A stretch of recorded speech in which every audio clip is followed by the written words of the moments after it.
Beloved, you are welcome to the program. We are continuing with the seven churches of Asia Minor. Today we are looking at the church in Sardis.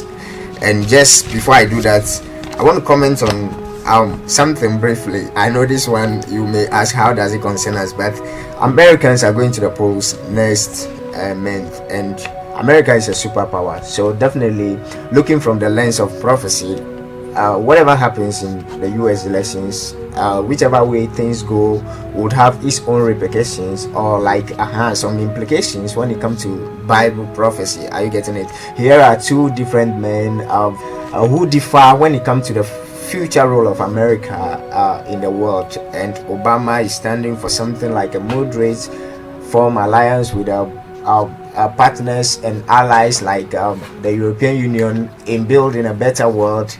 That means America's role as the bully nation of the world, like the policeman of the world, has to dwindle. And I spoke to you about the New World Order. That is the line of the New World Order. Obama himself has several times called for a New World Order.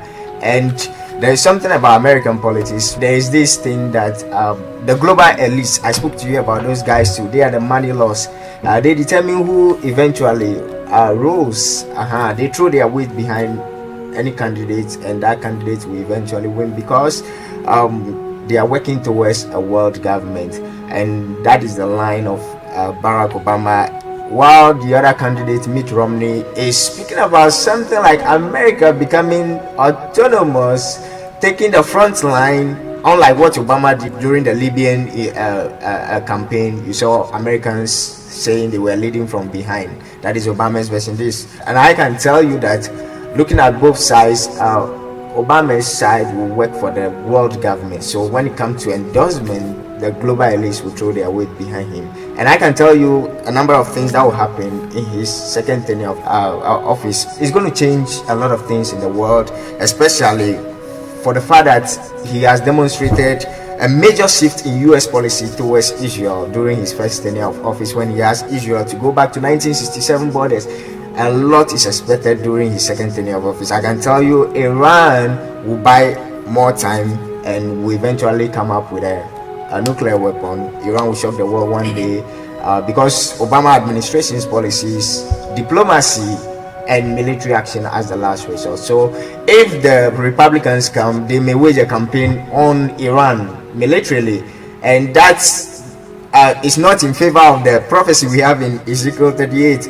It means there must be a man in the White House at this time who will not follow the normal pattern of relation with Israel in order for the Iranians to buy time, and then that prophecy is on course coming to pass. So I have persistently stood by the fact that I don't think the Americans are going to back Israel in stopping Iran's nuclear stuff.